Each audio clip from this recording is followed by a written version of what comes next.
Assalamualaikum warahmatullahi wabarakatuh.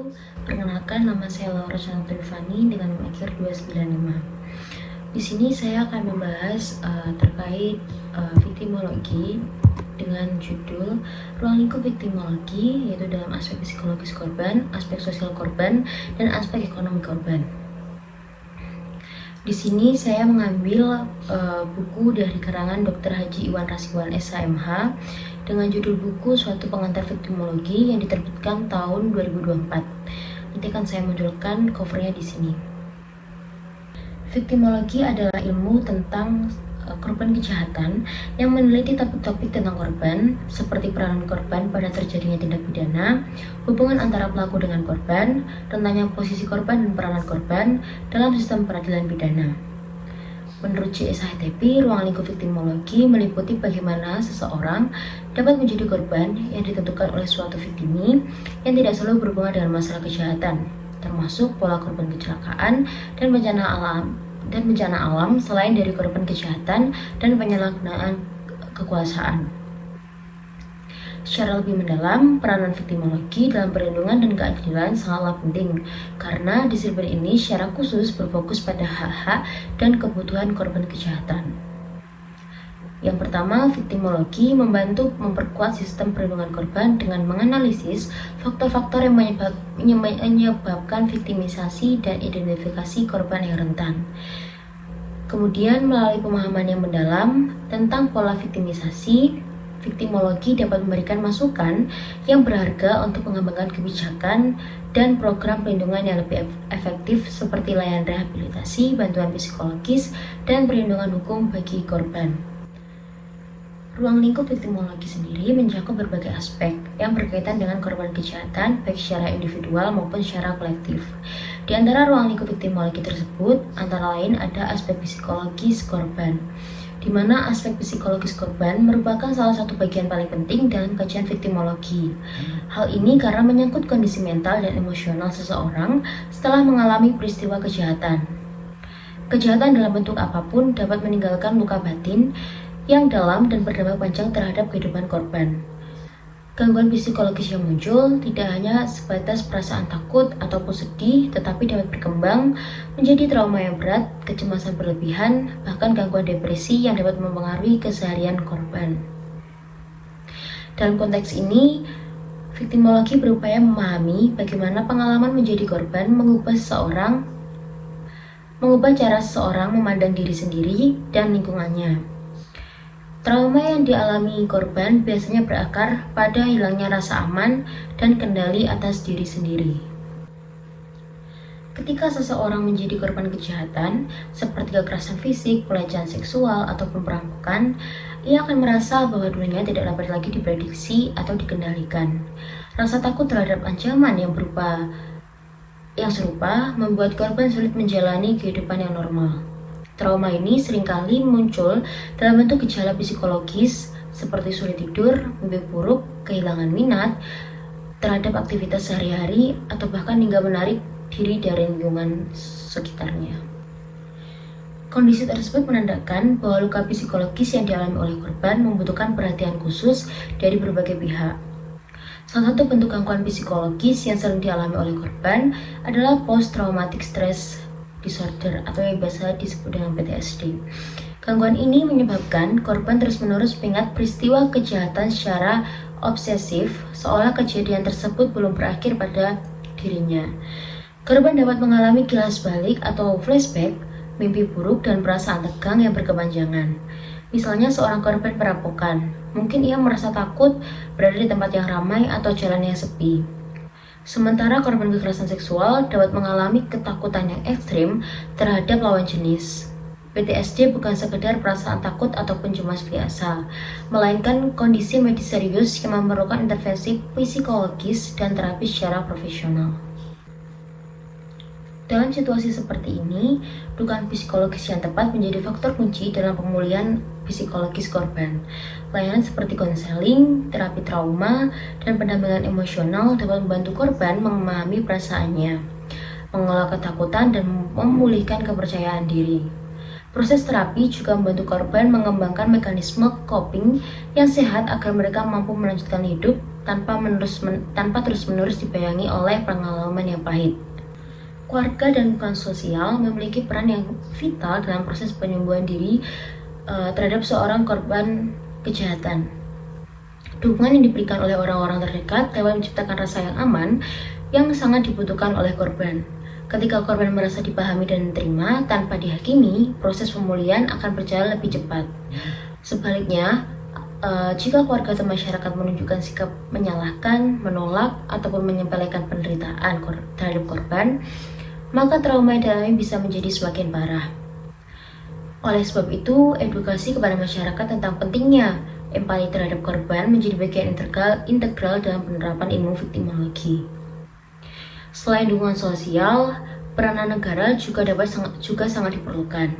Negara berkewajiban menyediakan lembaga pendamping korban yang dapat memberikan bantuan psikologis secara profesional dan berkelanjutan. Lembaga ini dapat berbentuk pusat layanan terpadu yang menyediakan psikolog, konselor, serta pekerja sosial yang terlatih dalam menangani korban kejahatan. Dengan adanya lembaga pendamping, korban tidak hanya mendapatkan pertolongan medis dan hukum, tetapi juga mendapatkan perlindungan emosional yang membantu mereka pulih secara menyeluruh. Secara keseluruhan, aspek psikologis dalam viktimologi menjelaskan bahwa perlindungan terhadap korban tidak cukup hanya dengan memberikan kompensasi, materi, atau hukuman bagi pelaku, tetapi yang lebih penting adalah memulihkan martabat, rasa aman, dan keseimbangan emosional korban. Melalui pemahaman psikologis yang mendalam, viktimologi membantu masyarakat, lembaga hukum, dan pemerintah dalam menciptakan sistem perlindungan yang holistik. Dengan demikian, korban tidak lagi menjadi pihak yang terabaikan, tetapi diperlakukan sebagai individu yang berhak atas keadilan, pemulihan, dan kehidupan yang bermartabat. Ruang lingkup yang kedua yaitu aspek sosial korban. Aspek sosial korban dalam viktimologi menyoroti bagaimana posisi dan perlakuan masyarakat terhadap korban kejahatan yang turut mempengaruhi proses pemulihan mereka. Kejahatan bukan hanya persoalan terkait individu, tetapi juga fenomena sosial yang menimbulkan dampak luas bagi lingkungan sekitar. Oleh karena itu, pemahaman terhadap dimensi sosial korban menjadi penting agar penanganan kasus tidak berhenti pada ranah hukum, melainkan juga mencakup pemulihan hubungan sosial dan kemanusiaan. Perkembangan ilmu viktimologi modern telah mengubah paradigma masyarakat dan lembaga hukum dalam memandang korban sebagai subjek yang memiliki hak dan martabat. Pada masa lalu, korban seringkali dianggap sebagai pihak yang pasif dan tidak memiliki peran penting dalam proses peradilan pidana. Mereka hanya dijadikan sebagai alat bukti atau saksi untuk memperkuat dakwaan terhadap pelaku. Namun, seiring berkembangnya pemikiran viktimologi, pandangan tersebut mulai bergeser. Korban kini diakui sebagai individu yang memiliki hak hukum dan sosial yang perlu dilindungi. Pergeseran ini menunjukkan adanya kemajuan budaya hukum yang lebih humanis, di mana nilai empati, kepedulian, dan keadilan sosial mulai menjadi dasar dalam setiap penanganan kasus kejahatan. Perubahan-perubahan pandangan tersebut juga berpengaruh terhadap kebijakan publik dan sistem hukum. Banyak negara, termasuk Indonesia, mulai menerapkan pendekatan keadilan restoratif atau biasa disebut dengan restoratif justice, yang dimana menempatkan korban sebagai pusat perhatian dalam proses penyelesaian perkara. Pendekatan ini berupaya mengembalikan keseimbangan sosial yang terganggu akibat tindakan kejahatan, serta membangun kembali hubungan antara korban, pelaku, dan masyarakat secara harmonis. Meskipun dalam praktiknya, korban kejahatan seringkali masih menghadapi berbagai bentuk diskriminasi dan juga stigma sosial, banyak korban dipandang sebagai pihak yang salah atau berkontribusi terhadap kejahatan yang menimpanya. Pandangan seperti ini sangatlah merugikan, karena tidak hanya menambah beban emosional korban, tetapi juga menghambat proses keadilan. Misalnya seperti korban kekerasan seksual. Sering disalahkan karena dianggap berpakaian tidak sopan, sementara korban KDRT dianggap gagal menjaga keharmonisan rumah tangga. Stigma-stigma ini memperlihatkan bahwa masyarakat masih memerlukan pendidikan moral dan sosial agar lebih berpihak kepada korban. Stigma sosial yang melekat pada korban memiliki dampak yang sangat serius terhadap kesejahteraan psikososial mereka. Korban yang merasa disalahkan atau dihakimi cenderung menarik diri dari lingkungan sosialnya. Mereka merasa malu, rendah diri, dan kehilangan kepercayaan diri untuk bersosialisasi. Dalam banyak kasus, korban bahkan memilih untuk tidak melaporkan kejahatan yang dialaminya karena takut menghadapi pandangan negatif dari masyarakat. Akibatnya, pelaku kejahatan seringkali lolos dari tanggung jawab hukum, sementara korban harus menanggung beban penderitaan sendirian. Dukungan sosial memadai menjadi faktor kunci dalam membantu korban keluar dari keterpurukan. Dalam hal ini, peran keluarga, teman, komunitas, dan lembaga sosial sangatlah diperlukan. Dukungan sosial dapat berupa pendampingan emosional, pemberian informasi, serta bantuan praktis dalam memenuhi kebutuhan sehari-hari korban. Dukungan sosial informasi, lembaga formal seperti bantuan hukum, lembaga perlindungan saksi dan korban LPSK, serta organisasi non-pemerintah juga berperan penting dalam memperjuangkan hak-hak korban. Lembaga-lembaga ini dapat menjadi jembatan antara korban dengan sistem hukum dan masyarakat, sehingga korban tidak merasa terasing atau tidak berdaya. Dengan adanya pendampingan yang struktur, korban dapat memperoleh perlindungan identitas, kompensasi, serta akses terhadap layanan sosial dan hukum secara lebih mudah. Hal ini menegaskan bahwa perlindungan korban merupakan tanggung jawab secara kolektif, bukan hanya tanggung jawab individu. Setelah mengalami kejahatan, banyak korban mengalami kesulitan dalam menyesuaikan diri kembali ke dalam masyarakat atau ke dalam kehidupan sosial yang normal.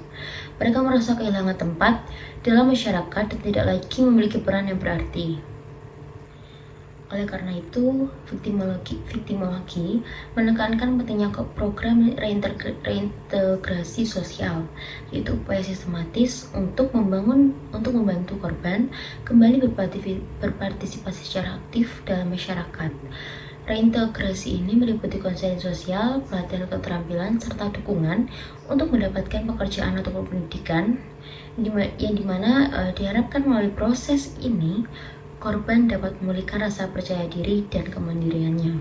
Dengan demikian, aspek sosial korban dalam viktimologi menegaskan bahwa kejahatan tidak hanya mencederai individu, tetapi juga mengganggu keseimbangan sosial di masyarakat.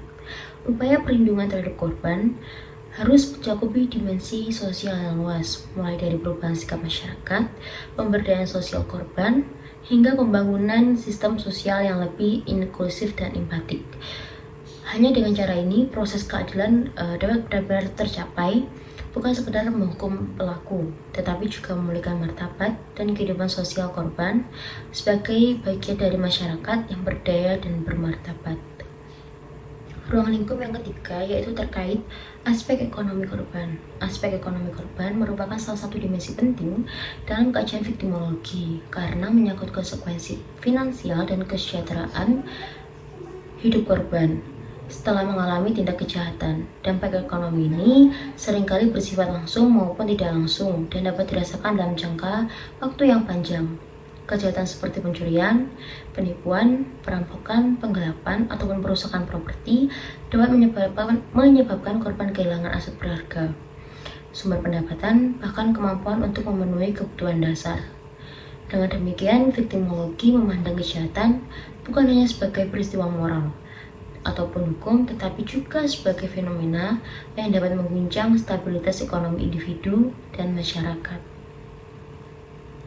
Kerugian ekonomi akibat kejahatan tidak hanya terjadi pada tingkat individu, tetapi juga dapat mempengaruhi sistem sosial dan ekonomi masyarakat secara keseluruhan, seperti meningkatkan angka kejahatan di suatu daerah, dapat menurunkan tingkat investasi, serta menghambat pertumbuhan usaha kecil dan memicu ketidakpercayaan terhadap sistem keamanan.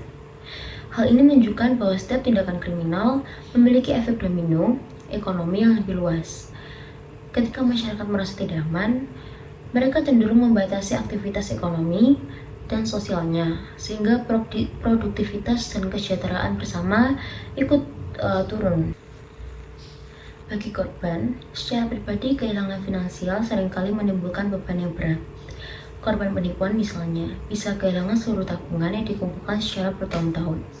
Korban kekerasan atau kecelakaan kriminal mungkin harus menanggung biaya pengobatan yang besar, sementara korban pencurian bisa kehilangan alat kerja atau sumber penghasilan utama. Dalam beberapa kasus, korban bahkan harus menjual aset untuk menutupi biaya hidup atau membayar proses hukum. Kondisi ini menunjukkan bahwa dampak ekonomi kejahatan dapat memperpanjang penderitaan korban jauh setelah peristiwa itu terjadi. Selain kerugian finansial langsung, korban juga dapat mengalami kerugian ekonomi secara tidak langsung. Misalnya korban kekerasan fisik ataupun psikis seringkali tidak mampu bekerja untuk jangka waktu tertentu karena trauma atau luka yang dideritanya. Hal ini menyebabkan hilangnya pendapatan dan peluang ekonomi. Bahkan dalam kasus yang lebih ekstrim, korban mungkin kehilangan pekerjaan yang sama sekali akibat stigma atau kondisi fisik yang tidak lagi memungkinkan. Situasi seperti ini memperlihatkan bahwa dampak ekonomi kejahatan sangatlah kompleks dan memerlukan intervensi kebijakan yang komprehensif untuk memulihkannya. Dalam konteks ini, viktimologi menekankan pentingnya dukungan ekonomi bagi korban sebagai bagian dari upaya pemulihan. Dukungan tersebut dapat berupa kompensasi, restitusi, bantuan sosial, maupun pemberdayaan ekonomi. Negara, sebagai pelindung warganya, memiliki tanggung jawab moral dan hukum untuk memastikan bahwa korban kejahatan tidak dibiarkan menghadapi kerugian ekonomi secara sendirian. Prinsip ini sejalan dengan tujuan viktimologi yang menempatkan kesejahteraan korban sebagai bagian dari keadilan yang menyeluruh, bukan hanya sebatas penegakan hukum terhadap pelaku. Dalam sistem peradilan pidana modern, dikenal dua bentuk pemulihan ekonomi utama bagi korban, yaitu restitusi dan kompensasi. Restitusi merupakan bentuk penggantian kerugian yang dibebankan kepada pelaku kejahatan. Melalui restitusi, pelaku diwajibkan untuk mengganti kerugian finansial yang ditimbulkan seperti membayar kembali uang hasil kejahatan atau memperbaiki barang yang dirusak. Sementara itu, kompensasi diberikan oleh negara apabila pelaku tidak mampu memenuhi kewajibannya. Kebijakan kompensasi ini mencerminkan tanggung jawab negara dalam menjamin keadilan bagi korban, sekaligus menegaskan bahwa kesejahteraan warga bukan bagian dari keadilan sosial yang harus ditegakkan. Selain kompensasi dan restitusi, negara juga dapat membantu korban melalui program asuransi sosial dan bantuan ekonomi. Seperti contoh korban kecelakaan akibat kejahatan yang memperoleh santunan melalui program jaminan sosial, sementara korban perdagangan manusia atau kekerasan domestik dapat menerima bantuan modal usaha untuk memulai kehidupan baru. Program semacam ini tidak hanya membantu korban untuk bertahan secara finansial, tetapi juga berperan dalam mempercepat proses reintegrasi sosial dan ekonomi mereka ke dalam masyarakat. Viktimologi juga menekankan pentingnya pemberdayaan ekonomi korban agar tidak bergantung secara terus-menerus pada negara. Salah satu caranya adalah melalui pendidikan finansial, pelatihan keterampilan kerja, dan pengembangan usaha kecil. Dengan diberdayakan secara ekonomi, korban dapat bangkit dan mandiri, serta terhindar dari risiko menjadi korban berulang akibat kondisi kemiskinan.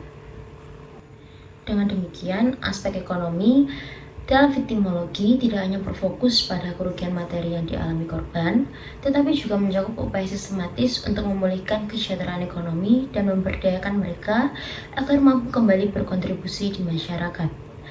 Kejahatan pada dasarnya bukan hanya masalah moral ataupun hukum, tetapi juga persoalan kesejahteraan sosial. Oleh karena itu, tanggung jawab untuk memulihkan korban bukan hanya berada di tangan aparat hukum, tapi juga kewajiban bersama antar pemerintah, masyarakat, dan lembaga sosial. Melalui pendidikan ekonomi yang adil dan berkelanjutan, viktimologi berperan dalam menciptakan keadilan yang tidak hanya menghukum pelaku, tetapi juga memulihkan kehidupan korban secara utuh. Melalui ruang lingkup ini, viktimologi berusaha untuk memberikan pemahaman yang komprehensif tentang pengalaman korban kejahatan, serta untuk mengembangkan strategi-strategi yang efektif dalam melindungi, mendukung, dan memperjuangkan hak-hak korban dalam konteks hukum dan sosial.